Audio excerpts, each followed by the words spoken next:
never confess we cannot falter in the battle. We're tried and true. Indiana, Indiana, we're all for you. Welcome, everybody, to the Indiana Basketball Show on the Girly True Sports Network. Our first show since before the Purdue game. What a fucking monstrosity that was. And then we had last night with Northwestern, where the Indiana Hoosiers shit their pants, blamed the officials, but blew a 13-point lead as they completely got dominated on the board again. And Nick Martinelli made everybody his bitch. I'm your co-host, Mike Goodpaster, on that positive note. And I want to welcome in 1981 national champion, Steve Risley. Riz, what do you think? What did we say before we got on the air? We weren't going to be negative to these guys. We were going to try and find something positive to talk about. And Well, I holy looking cow, yet, Steve, shit. I'd hate to see you on Christmas Day. Oh, when I'm you no don't fun get on anything Christmas but a Day. tie and a pair of socks. Good golly, Miss Molly. All right, so give me your positive spin, Steve, and then I'll attack you. Go ahead. Nobody's been hurt lately. We've got everybody through. No, we haven't lost anybody to injury. That's positive, isn't it? Sure, Steve. That's no technical fouls. Coach hadn't been thrown out. Is the coach even there? You said you were going to find something positive to say. Oh no, I just asked if he was there. They all wear the same shirts now. I don't know. You know, I mean, Knight used to always wear the plaid blazer and nobody else did. So you could always distinguish when he was there. Yeah, it's been a very disappointing 3 games. It's almost not in the fact that we lost a couple of the games. I mean, Illinois and Purdue certainly was a crapshoot going into those games. They were better teams than us across the board, deeper in every sense of the imagination. And then we come to Northwestern, a team that's dominated us, 4 or 5 times straight now. Last night was the 6th straight time that Northwestern had whipped our ass. In Assembly Hall. Or 4 or 5 times straight in Assembly Hall. Well, at least a couple of those years, they actually were a good basketball team. Yeah. But to me, what's so disappointing is the way in which we lost these games. And it's statistically driven, and I'm going to let you cover the stats because you've really dove into those a lot better than I have. I tend to try and be a results-oriented person, not a task-oriented. But right now, the tasks that are not being done are clearly showing why we now have our backs up against the wall now, and we may still be listed as an 11 seed. But I'm going to tell you what, it's out of our hands now because you've got conference games and conference championships coming up, and you have upsets. Those upset teams, when you got teams like, let's just use the Conference Miami of Ohio that we talked about. Well, now you're going to use something else I talked about. Oh, okay. All right. Well, I'll let you talk about it. I want you to repeat it. I want to see if you get it right. Well, the fact is, here's a team that's undefeated. And if they lose their conference, which they're capable of doing that. Anybody's capable. They don't get the automatic bid. They're going to go to the dance one way or another because of their record.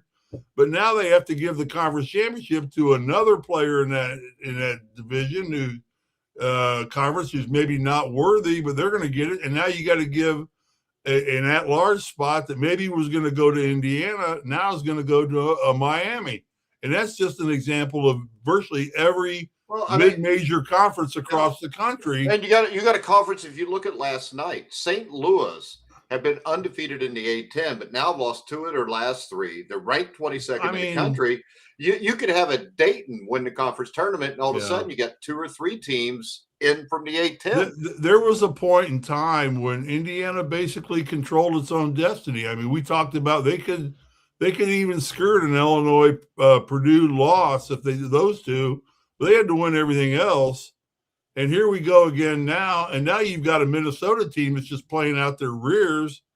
and Ohio State gets a big win, and we got to go there and play, and we got to play Michigan State on national TV on Sunday. And I mean, say what you want to about Michigan State. Yeah, it's not a banner year for Tom Izzo, but Tom Izzo is a coach who gets as much out of his teams as he possibly can. Steve, they ain't bad this year. And the thing that's disappointing to me, and I'm going to turn it over to you and start breaking this down by statistics, because statistics are the story here, and what we are and aren't doing.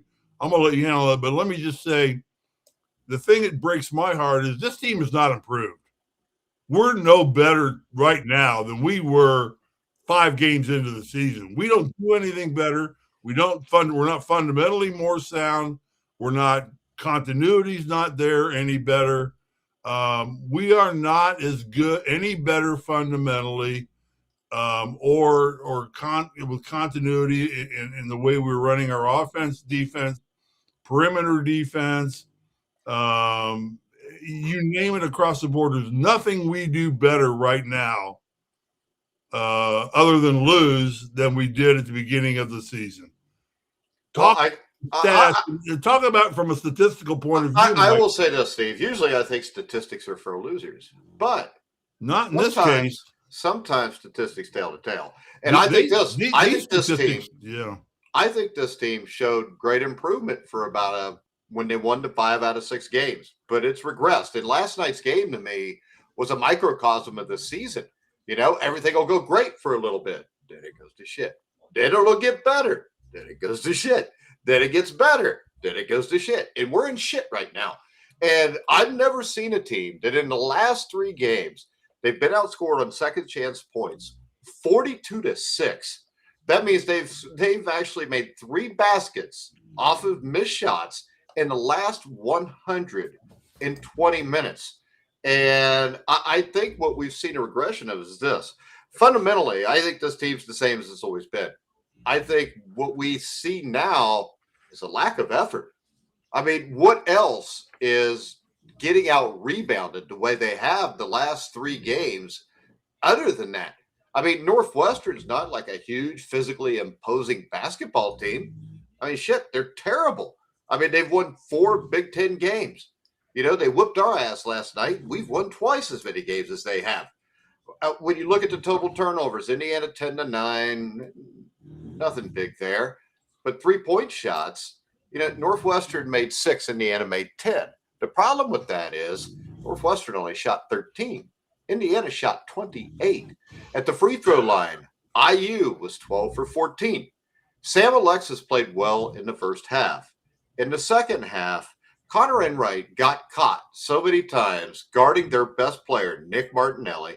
You can't blame Enright. It's Alexis not switching or switching when he didn't need to. And overall here, IU shot 46%, not terrible.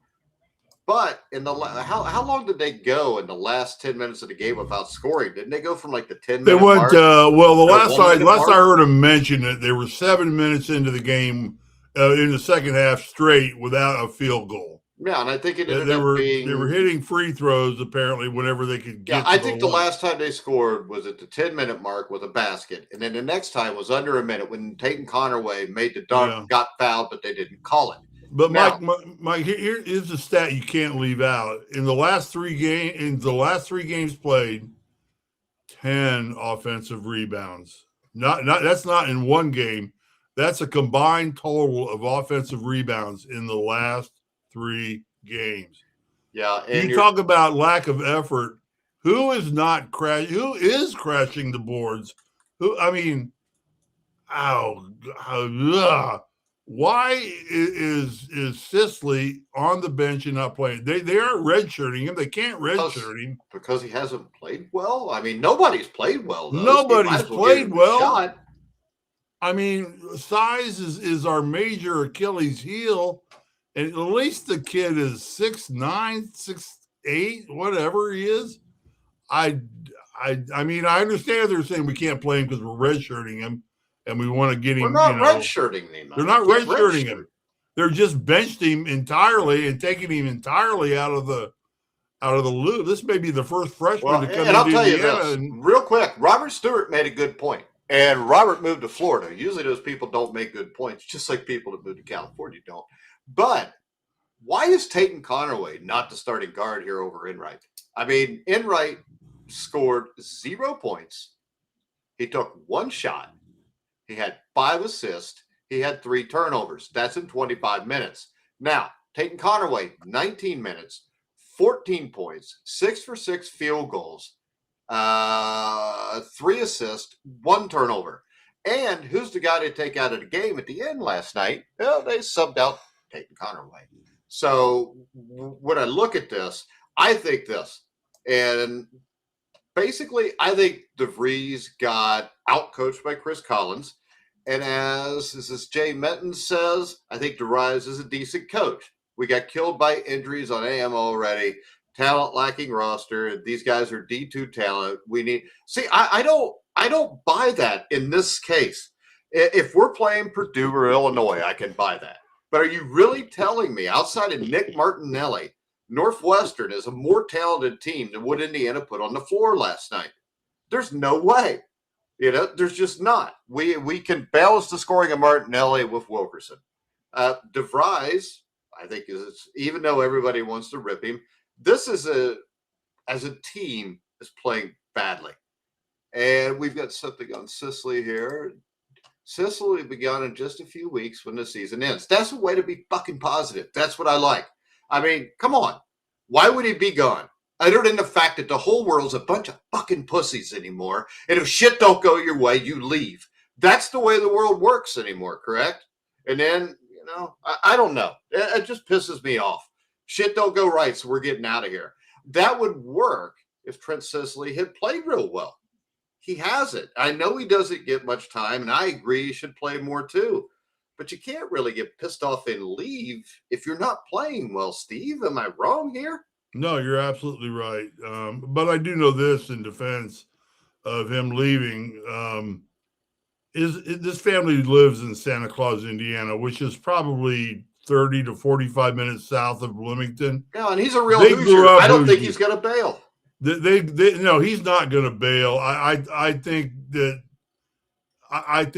his family will give it at least one more year. I say his family, Trent will, but I tell you, yeah, I don't think he'll bail. I think he wants to be a Hoosier, and if he leaves because we can't develop him and give him the coaching and get him to be the type of player he thought he would become at Indiana, and his commitment to come here as a freshman and to, he was highly recruited. There's a lot of places he could have gone that were in a lot better shape than Indiana was coming here. There was promise with DeVries coming in, but there was no success.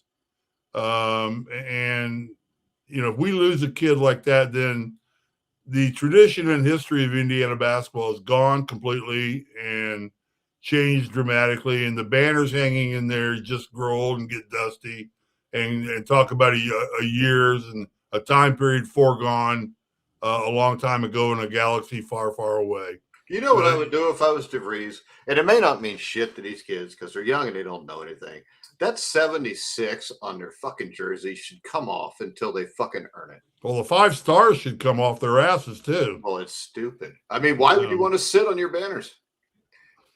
I guess this is the thing, though. This is a program that is basically resting on their laurels. So you might as well put the 5 banners on your ass. So when you sit down, you're resting on your laurels.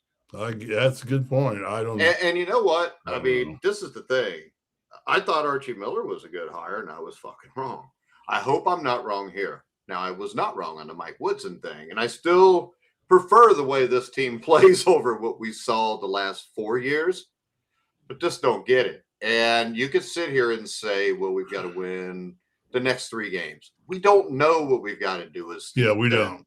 You don't know how many people are going to fall apart. You don't know how many people are going to jump up and win conference championships, and then you get an extra bye.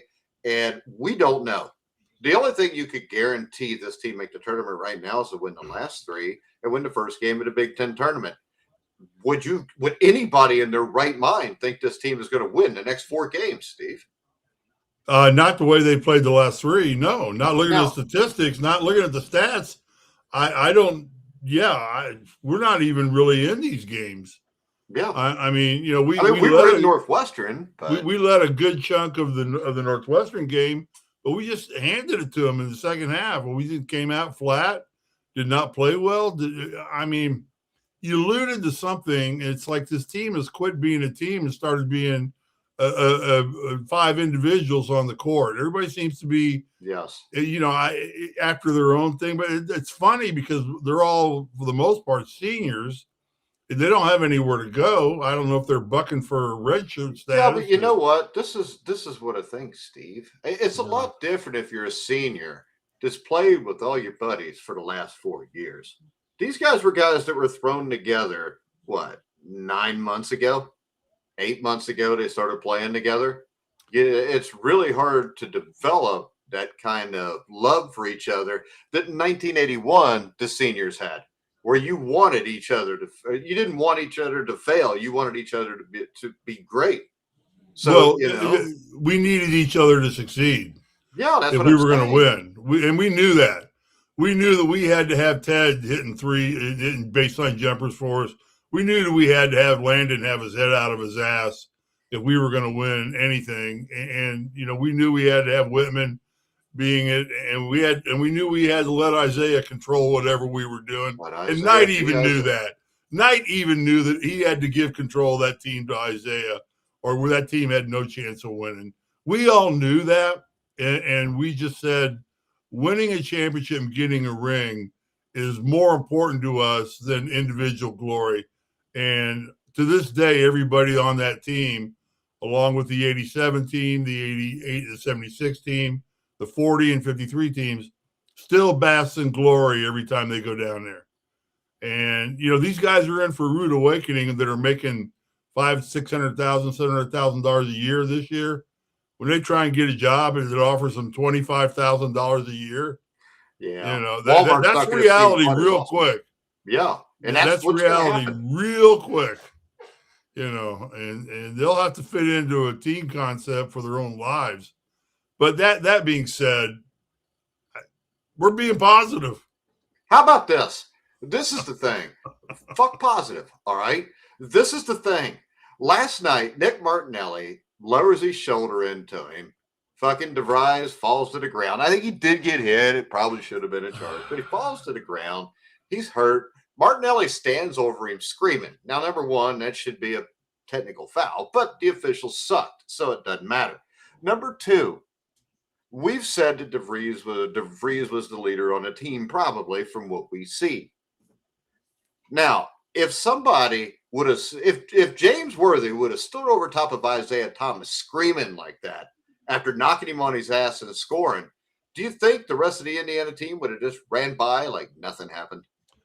Well, I'll ask Kevin Boyle about the 5 stitches I put into his forehead. I was asking you because you were the fucking goon, and that's why you made my top 10 underrated. Well, don't call me a goon, but it's a good thing.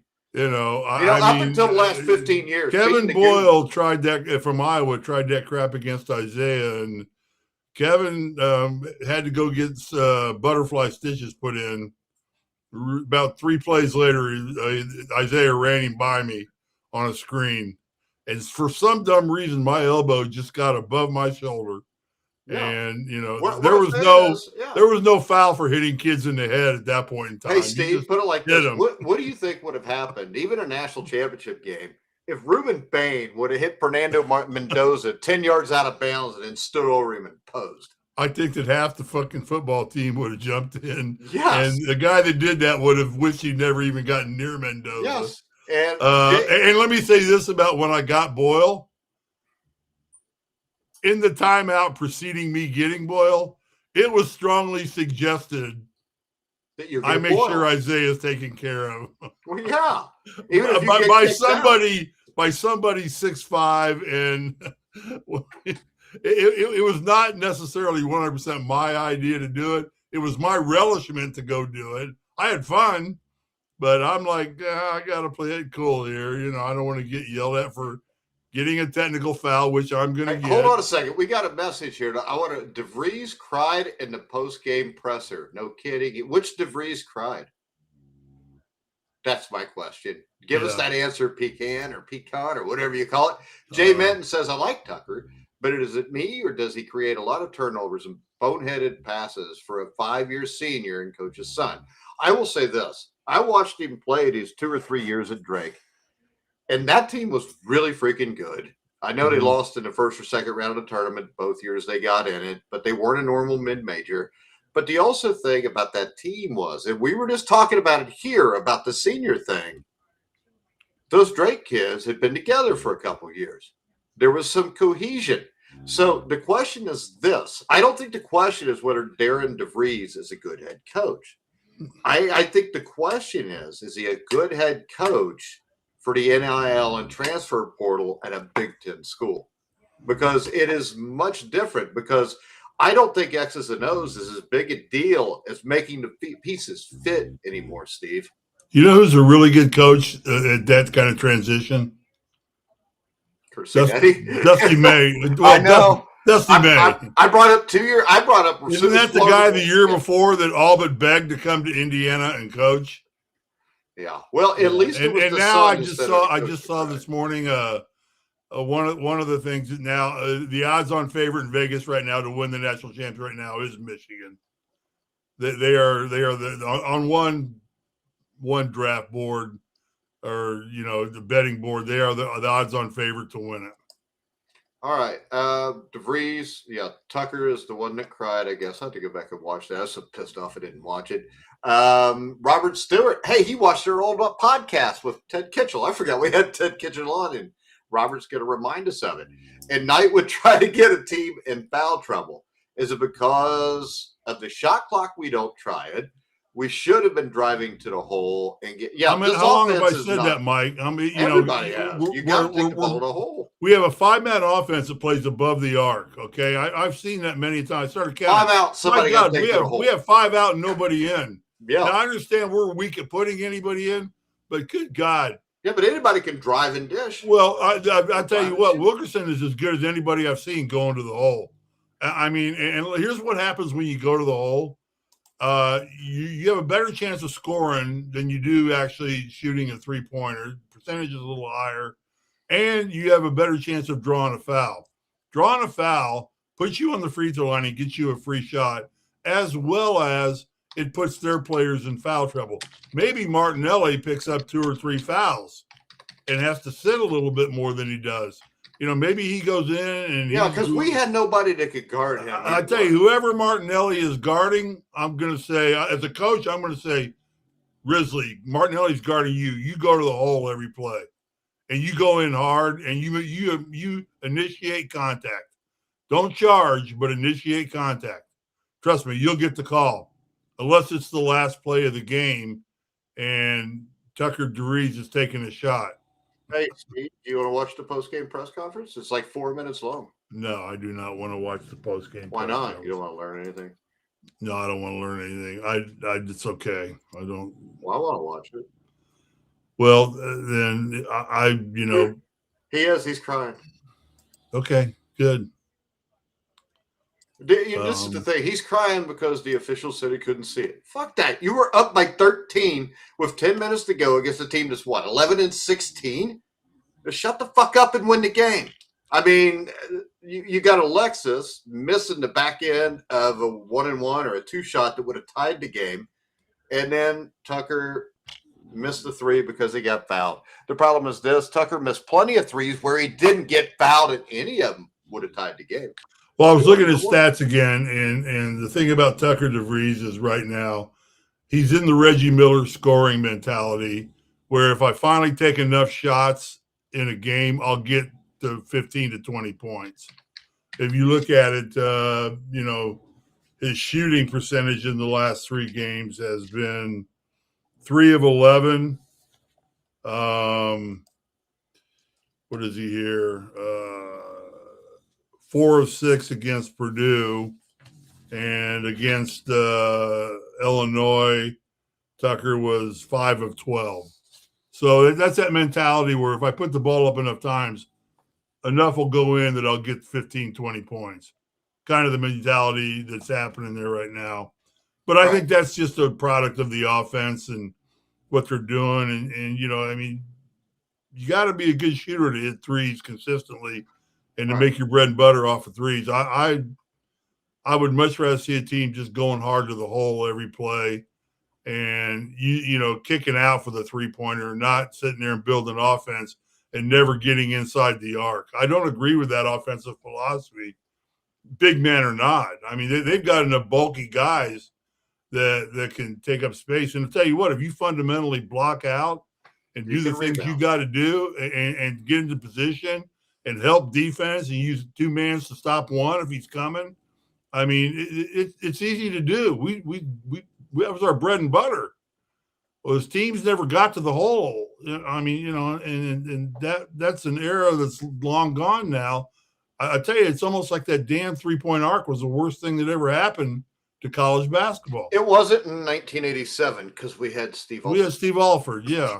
It was good in 1989. Then it was great. Yeah, we loved it then. From 87 to 89, it was pretty damn cool. Yeah, that was a good time to have it. But other than that, I don't know what to tell you. All right. I think the big thing right now is, as I said, we've lost control of our own destiny entirely now. We're at the mercy of everybody else. Oh, you still just went out. You'll be fine. You win the national championship. Not necessarily. Yeah, I mean, if they went out to win. Well, if they went out, sure. Yeah, championship. But come on. Let's be realistic about our discussion. You always control your own destiny. We have to win out in the regular season. We no longer can afford to lose to Michigan State now. We don't now know Michigan what State, they got to do, but they should win. Now you got a red-hot Minnesota team coming in here, and you have They're to not go red-hot, Steve. They got beat last night. They just played well when they got beat. Okay. But they did kick our ass once by what? 8 and then who? Ohio State just beat who? UCLA or somebody big, pretty good? We got a question from J Minton 71. Do you think adding Ryan Carr will make a big improvement or an insignificant hire? So I don't have any idea. Who is Ryan Steve, Carr? Steve, I got you, dog. Sure, I got you. You'll be all right. I did know who Ryan Carr was. Now, Ryan Carr was an Indiana basketball manager who I believe graduated in 1996, and his resume comes with basically all NBA stuff in the front office with NBA teams, scouting, stuff like that. So didn't we try that with Woodson? No, it's not the same thing because all of these teams all NBA wasn't Woodson all NBA. Well, I don't know what NBA's got to do with this because this is not the same thing. He's not a coach. All right. With the Indiana Pacers, all right, 2 decades, NBA front office with the Pacers. He rose from a regional scout to a senior vice president of player personnel. His role with the Hoosiers will focus on roster building. So he's not coaching it. And most teams right now, I mean, if you look, what is it, Andrew Luck at Stanford? He's the GM there. That's basically kind of what this guy is going to be. Okay. And I mean, I think when you look at that, he has experience. I don't think NBA connections are horrible here, especially when you look at Carr, because you got to realize that in those 2 decades, he was mentored by the likes of what? Larry Bird, Donnie Walsh, Kevin Pritchard, Chad Buchanan in Indianapolis. And during his tenure with the Pacers, they won 3 Central Division titles, 14 playoff appearances, a couple NBA finals. I can tell you this. I don't know. Now, the thing that worries me, if you look at a picture of him, he looks slightly autistic. But I don't care because that may make him. Are you going to make me pull this up to defend myself? Because I'm not being mean. Holy cow. What? I like fun, Steve. You don't like to have fun. Hold on. I'm going to show you a picture. I've got a picture of him. See that? I have no comment on his looks. I'm not one to I'm not commenting on his looks. Anybody's looks. I mean, am I wrong? No. I have no comment. This is the thing, Steve. He's got basketball skills that accue him, and he can help bring the right talent level, bring talent into the program. I'm all for it. I do not know the guy. I was not aware of him. I do not follow the NBA in any way, shape, or form. So therefore, I would not know him if he's a NBA. See, if you'd have let me watch the press conference, I wouldn't have done that. But that is what I thought when I first picked it up. And when you see the picture close up, it's really messed up. But this is the thing. It was a fucking joke. And if people don't understand that, they kiss my ass. So I really don't care. I'm basically pissed off at the world. If I, yeah. There. I stopped sharing Corky. We can move on now. As I said, I do not know Ryan Carr. Can we get Dusty May back? Dusty is locked. Wasn't he a manager too? See, maybe this dude will be a stud. Maybe this dude will be our next head coach. Well, and Matt Painter was a kid that wanted nothing but to play for Indiana and to coach there. So I think Scott Skiles did too, didn't he? Yeah. I wonder how Scott Skiles and Steve Alford would have never coexisted. We've had plenty of opportunity. Well, I mean, you can always look at what wasn't and say it's going to be better than what we have. The book is out on Scott on Darren DeVries. I do not have any ill will toward the man, dude. Even if they were really good, it's only his first year, and he did not have a lot of time to bring his own talent level in. So let's give him a couple of years of bringing his own talent in. Maybe Ryan Carr is the answer that he needs to help him get the right talent in here. I think he probably is. I think for us to pass full judgment on Darren DeVries, 3/4 of the way into his first season, when he had a short recruiting period to get players he needed, I think some of the players he got were good. I think that Wilkerson was a great find and a great get. I think there are other players. I think Tucker DeVries, had he been coached probably not by his dad, probably would have been a better player. I think so. Yeah, I think he would have been. I mean, I think somebody would have been a lot more accountable for his actions. So what you're telling me is Tucker DeVries is the white Shedeur Sanders. No, not at all. No, it is, because it's the same thing. If you're only coached by your father, it's really hard to progress. Well, given the fact that I never saw my father again after I was 8 years old, I don't know about being coached by your father. So, sob story number one for the day. You know what? If Tucker DeVries was on this show right now, he would probably break down in tears, Steve. I know. Let's talk about the call at the end of the game. Was it a foul? I want to talk about the U.S. hockey team. We'll get to them in a minute. Of course, it was a fucking foul. Look at I tell you, the first time I saw him, I'm watching it with my son, and I'm like, that was no foul, just an off-balance, stupid shot to try and end the game with. And then he said, Dad, you got to replay that, play it back. And I rewound it, and that was a hatchet job. Yeah, we would pull the film up, but it's so obvious. Just look at the picture on the YouTube. That was as bad a foul. That was as bad a shooting foul as I've seen a referee miss. I can't even imagine what LeBron James would have been doing. LeBron James would have sued the NBA. I can tell you this. If Indiana would have played really well last night, so would Northwestern, and that call would have been made at the end of the game, I would be highly pissed. That call, they didn't lose the game because of missing that call. No, they lost the call because to 10 minutes preceding that. Yeah, they had a 10 to 12 point lead with 10 minutes to go in the game, and they couldn't hold it. Yeah. And so that call did not have a bearing on the outcome of that basketball game. Well, it would have been a miracle if he made it. This is the other thing, though, Steve. We don't know Tucker DeVries makes all 3 free throws. Yeah, that's the other thing. He's got to get up there and hit all 3 free throws. That ain't easy. Yeah. My guess is the way the seasons went, he would have missed one. He misses the first or makes the second and third.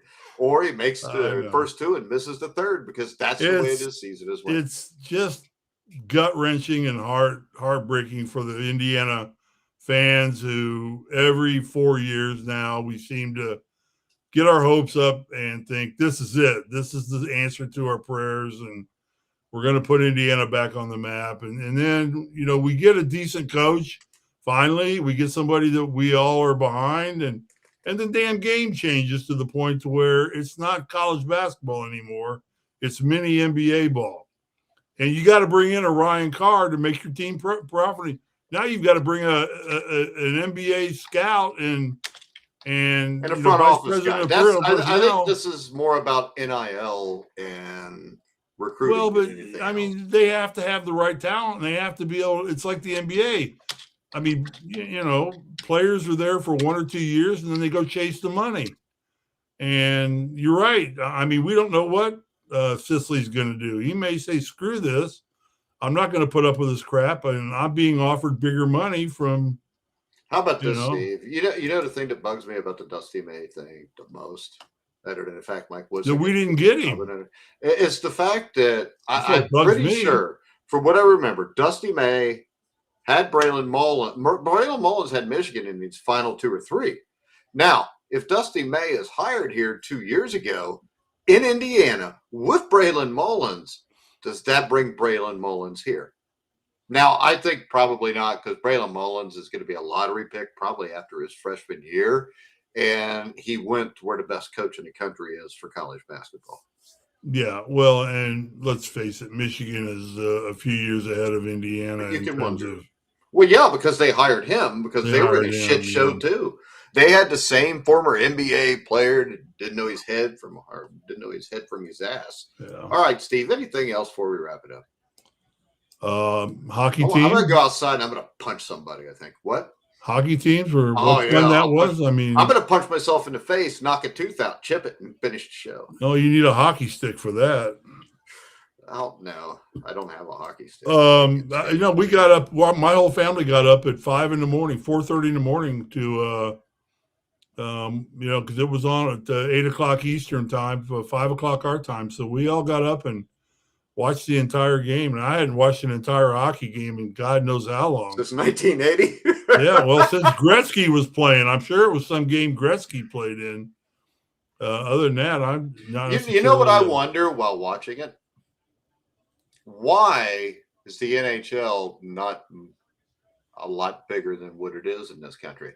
Well, I think they, I've studied. I've not studied it, but I've kind of looked at it. And if you notice the one thing about hockey games or hockey NHL, every game is a total sellout. I mean, you cannot get a seat to a game in hockey. Columbus, Indiana on a Tuesday night, or Columbus, Ohio, their team is sold out. You can't get a seat.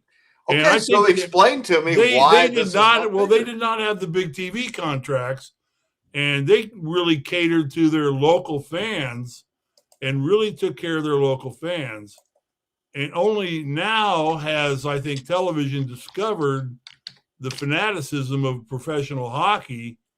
And I hope they don't ruin it, because I think the love for me of hockey was the loyalty of the fans and how much they rooted on their team, Steve. More so than any other sport. Steve, do you know how much the TV contract for the NHL is? No. $8 billion. Okay. Well, it probably is now.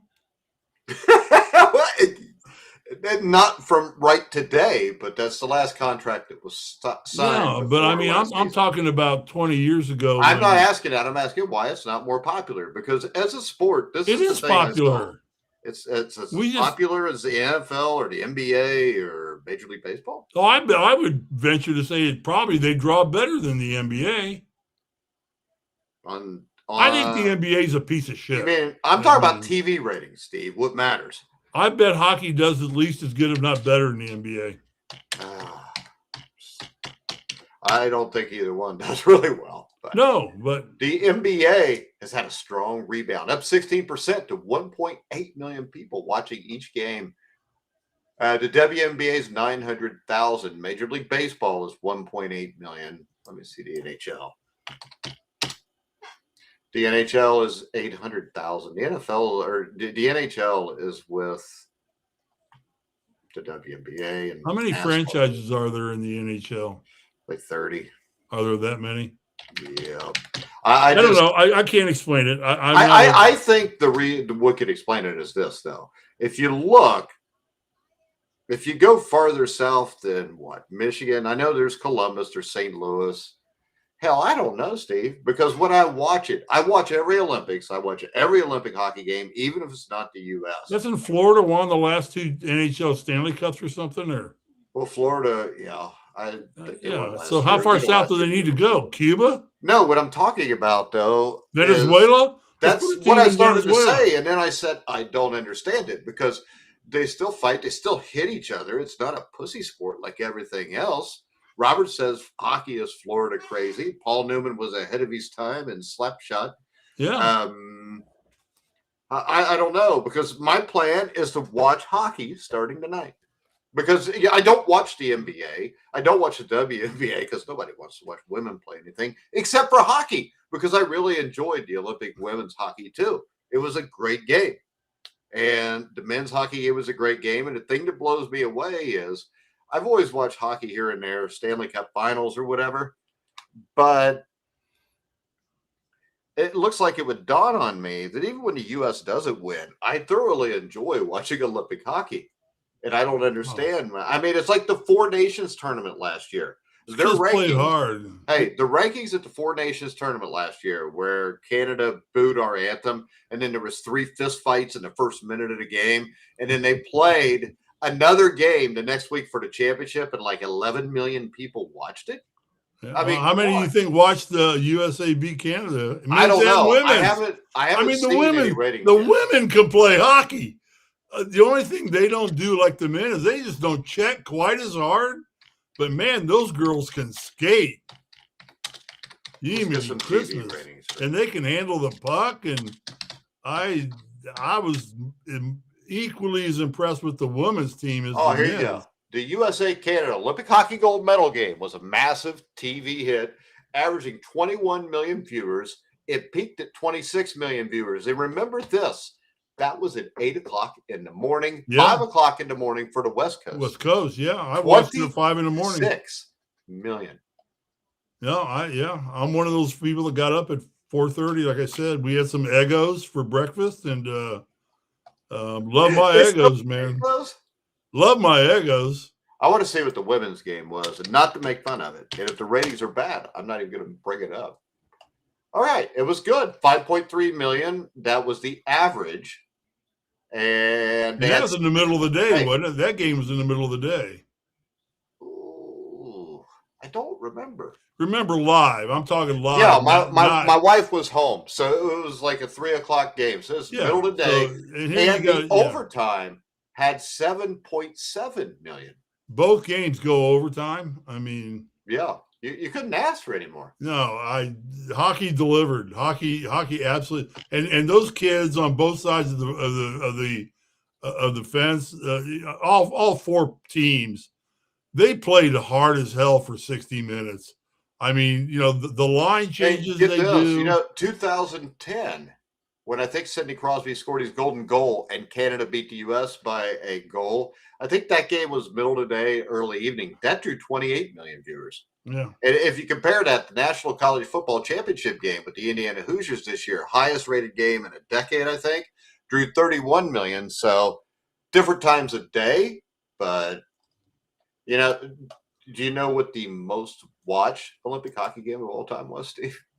Well, I would got to say the 1980 game. Yes, it was. But the second But that was on delayed tape. That wasn't even live. It was 8 o'clock at night. The game was supposed to be played at 5 o'clock. It was played at 5 o'clock. It was. Right. Yeah. It was on delayed tape. It had already happened. Dude, get this. The average number. Damn. The game in Canada in 2010, 90% of TVs in Canada were watching it. What? Yes. What the hell else is there to do in Canada besides chase moose?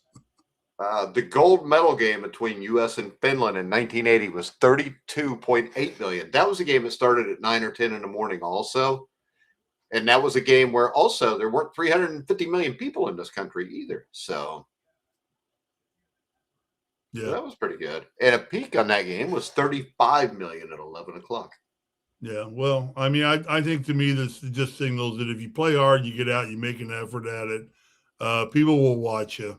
I mean, why do you think I love NASCAR? The greatest thing, they race hard in NASCAR. Hey, the greatest thing though was they rub and race. They bang each other. They take out their aggressions just like hockey. They check. They check with, Yeah, Steve, this is a 4,000-pound race question I wanted to cars. ask you too. Ryan Kramer brings it up. He says, we won't make the tournament. Way to be positive, Ryan. I'm with you, though. We have finally seen what it's like to have no fan support. 10,000 people at the game last night. I don't know the last time a balcony seat was sold, but somebody should consider making it so you could see the game if you sit in the balcony. Fans have had enough of bad to mediocre basketball over a 25-year span. I'll say that's a 30-year span, Ryan. This falls on night two, the last 5 or 6 years he was there. You had the 1 year in 02 where they were good. I think 01, 02, they made the tournament, made the Yeah, it Final was Four in 02. It was 02. the 02 But tournament. They had yeah, the I March mean, of the other 02. thing you got right now is this officially is a football school, Steve, because football schools are the schools that have 2/3 to 3/4 of the basketball gym full, but they'll take 80,000 people to Pasadena to watch a football game. Let's see if that stays. I mean, yeah, I agree. Right. This year, IU was a football school. They were last year too, Steve. Yes, last 2 years they've been. Let's see if that stays. It'll stay, Steve. Yeah, it's all We need to all get the looking that basketball way. team on But the same thing. Could you imagine this? And you brought it up to me last night. Could you imagine if they got Dusty May and Signetti? because Indiana would have been. Right now, DeVries has got 1 more year, and I think they fire his ass because of the simple fact. Did you see the amount of money IU's got from the football? I mean, they want more money because that's the way the world rolls, especially with colleges. Yeah, I hope DeVries gets it worked out, and he seems like a very nice guy. And with the communications I've had with him have been very positive, very upbeat. He very much is proud and loves coaching at IU. I think that he wants to win badly. I'm going to just give him 2 more years after this just to build his culture, build his franchise. It's hard. It's a lot harder now. Hey, Steve, the issue is this, and I brought it up before with Sean Miller and Mike Woodson early.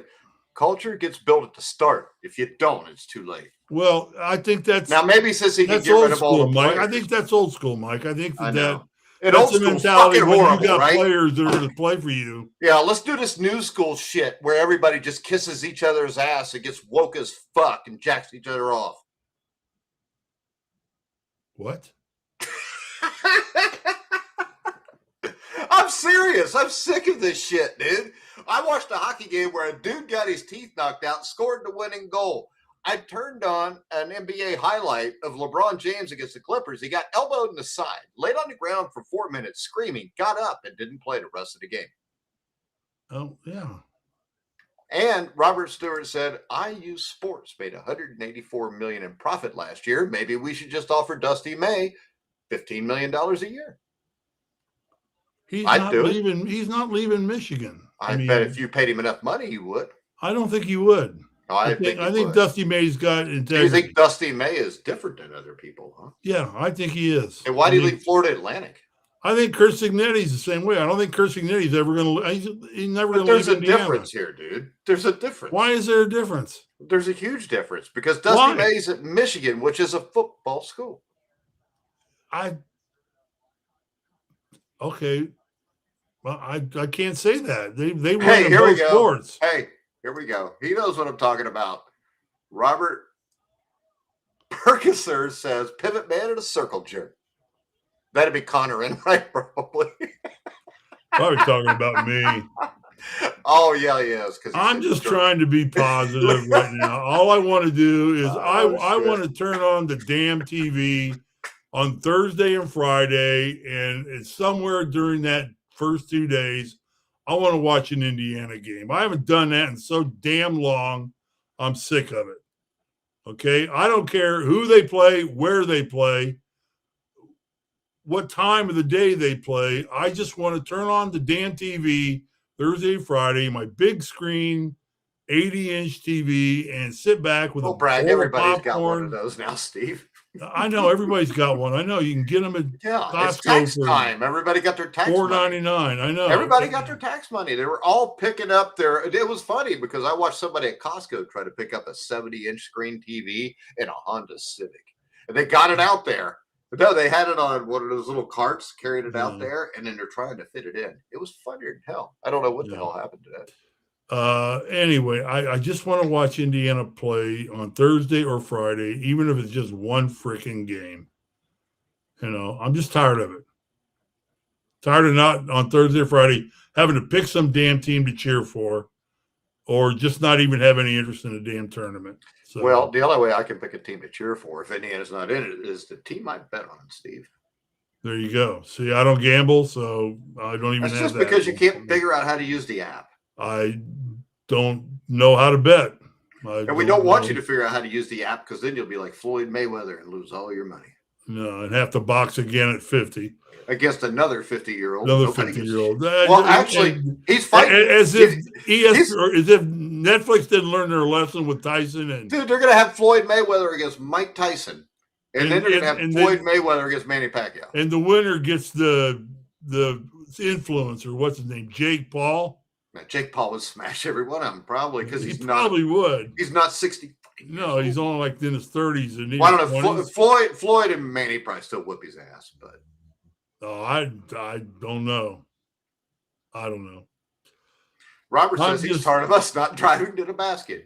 Robert, it's all the same thing. Not driving to the basket leads to not watching. I've harped on that, Robert. I've harped on that since day one. Is to just take the damn basketball to the hole and let crap happen. Make layups and get fouled. Take to the hole. Get their players in foul trouble. Too. Get on the line. Score 3 points the old-fashioned way. It's asinine to me to think you're going to win games. Steve, do you want to do a Friday show previewing Michigan State and talking about 1981 and 1976 comparing? No. Why not? No, I don't want to talk about 81, 76. That's after the season. Well, there's nothing to talk about during the season. Guys, I'm sorry. I'm trying.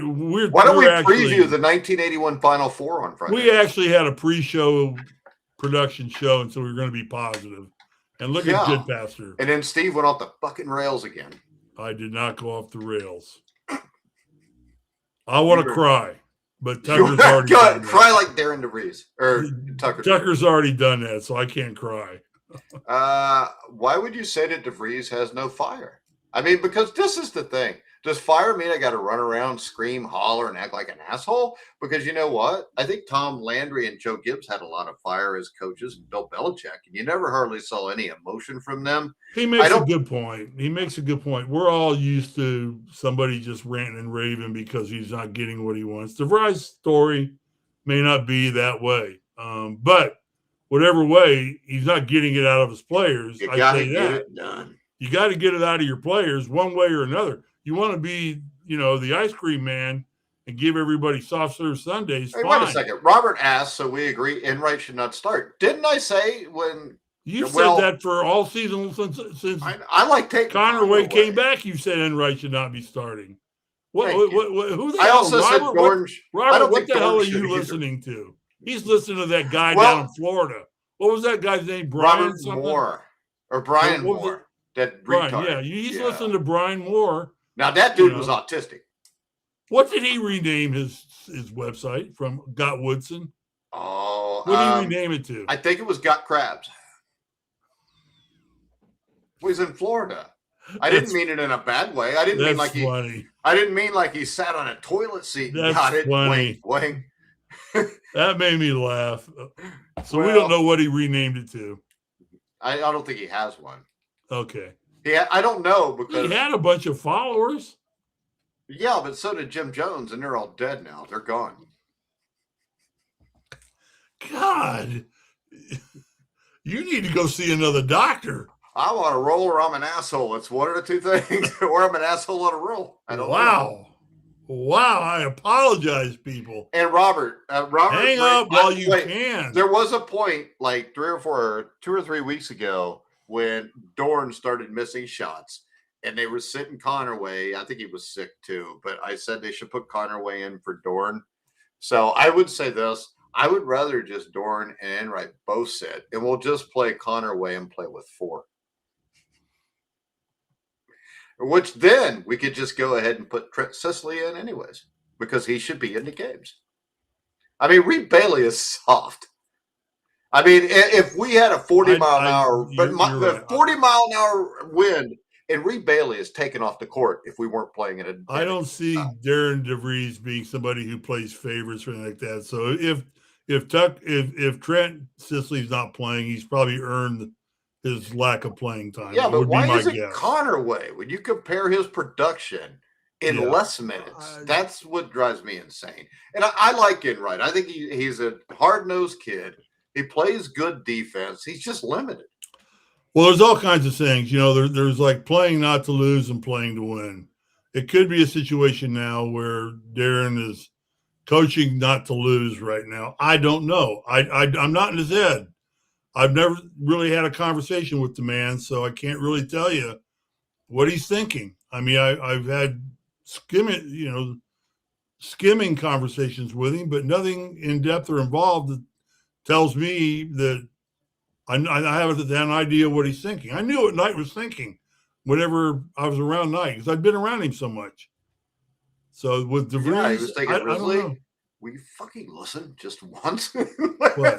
That's what he's thinking. Risley, would you listen to me just one fucking time? Yeah, no. Don't talk back to me again, Risley. Anyway, okay, the hockey team was great. They were fun. Fuck everything now. I'm ready to go. Basketball team's got its back against the wall now. They need to come out Sunday and get a win. What time do they play Sunday, Steve? I think it's like 1 o'clock or something like that, isn't it? You want to do a show right after? That'd be fucking fun. No, NASCAR races on. They're running fuck, I forgot. That race is sports on. They race in Texas, Dakota. Circuit of the Americas. It's a road course. That sounds pretty amazing, Steve. I'll have to watch that too. No, they don't wait. What time does the race come on? I think right around 1 o'clock. All right. Well, the game comes on at 3:45, so we should be able to go live about 6:15. It should be over. No. Why not? No, because it's the first episode of Marshals, which is the spinoff of Yellowstone. What the fuck? Are you gay? Yeah. Oh, well, hell, then we'll be celebrated from here on out. You need to get an Indiana basketball gay pride parade flag back here. Hey, if there's anybody gay and we offended you, give a fuck. I'm not gay. You just said you were, Steve. We can run with that. I don't even know what I'm saying anymore. I just want to join Tucker and cry. I'm disappointed this basketball team has faltered. I'm disappointed they faltered like they have, and I'm tired of beating up IU basketball year after year after year after year. No, they beat themselves. Somebody needs to get their head out of their ass and get this program on the right ship. It's been, this guy's the coach. He's the road back to, redemption. Woodson's the road back to redemption. Creed's the road back to redemption. I'm sick and tired of ill-fated roads back to redemption. Freaking, you blew it with Dusty May. You just say you blew it. You let somebody make the decision for you, and you hung on to somebody 1 year too long, and it's going to cost you for the next 10 to 15 years. Held on to him 4 years too long. Well, 1 year for sure, because it's going to cost us now the next 10 to 15 years as we watch Michigan just blow up. Basketball-wise. Yeah, they're doing pretty good right now. Yeah, they're doing awfully good. And that could easily be Indiana. We were in the exact same boat they were in. And it's just heartbreaking. Being a former player, it's heartbreaking. You know what I go back to is I don't think I'm completely retarded. And when I look at the list of my top 10 guys that could be the IU coach, he wasn't on that list when I wrote it before they hired a coach. Dusty? No, fucking Darren DeVries. He wasn't on my list of top 10 most realistic hires. My number 1 was Ben McCollum. My number 2 was Josh Schertz. And Iowa and St. Louis are both doing pretty good this year. I just thought I'd bring that up. I still had Dusty May at 8 because I knew it was really unrealistic, so I didn't want to put him too high. Yeah, I don't know. You just let's hope we have a good show Monday. We'll come back Monday at our normal time, and we'll recap Michigan State and see where that takes us. We'll get a better flavor of because conference tournaments will be starting up here pretty quickly. You know what I was thinking for the off season? if you were to come back here to go golfing, you could come hang out at my house and we could pay a couple midgets to fucking fight during the show. That would be cool as hell. Are you trying to get us kicked off the air? Dude, do you not understand the FCC doesn't give a fuck about podcasts, dude? We're not on anything that the FCC would give a shit about. So why shouldn't we just have fun? Well, Malta's got to care about it. You're the kind of dude, if we Malta. went to a strip club and a woman took her top off, you would yell, "Put that back on, young lady." No, I wouldn't. Your mom could come in here. No, I wouldn't. Yes, she would. I haven't been to a strip club in God knows how I've never many been years. to one. I guarantee you it's been 20 years for me. I've never been to one. Okay, well. I haven't. I've never... Dude, you already got to pay for the wife anyways. So what the hell? You got to give her a house. You got to give her a car. I mean, hell. She wants to go buy clothes every week. The best question, though, when you ask the girls, what's your name? They answer, what do you want it to be? Or when they say, what do you do for a living again? Yeah. It's so realistic. It's just, and we went one time and some guy had a wad of. What are you talking about? Oh, strip club. Okay. We were in Vegas and the guy, we went and numbers he had a wad of 10. He had a wad of 10s. He had a wad of $10 bills. I mean, a wad. And he's passing them out and getting all these lap dances. As soon as that money dried up, we couldn't get a chick within 50 feet of us. And they were just having drinks. We were buying them watered down $15 drinks, or somebody was. I wasn't paying the bill. And the guy was passing out money, getting everybody at the table lap dances. And then as soon as that money dried up, bam, they were at the next table doing the same shit. Well, once again, I haven't brought this up in a few years, but I live in a town where there's a strip club that sits between the elementary school and the high school. Teachers need summer work. It's grandfathered in. Teachers need summer work. They almost got rid of it for a crematorium, though.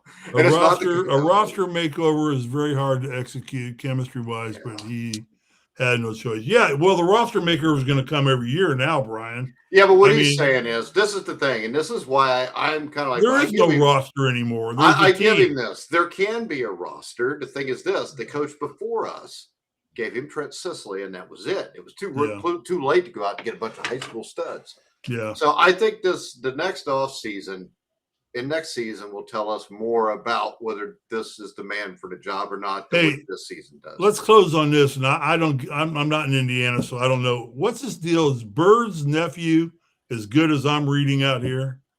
Bird's nephew. I'm hearing something about Bird's nephew or something like that. It's supposed to be better than Larry. Something.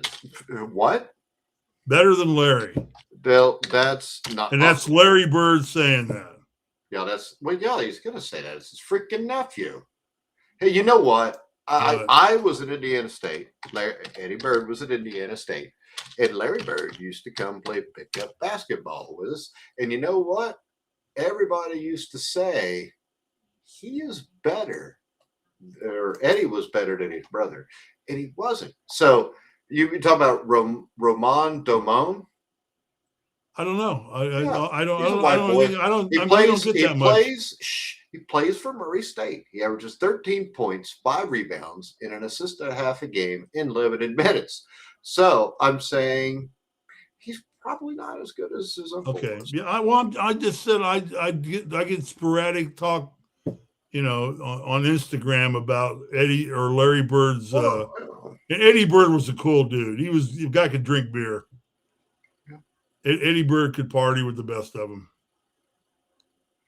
Yeah. So I don't even know. Is Eddie still alive? Right.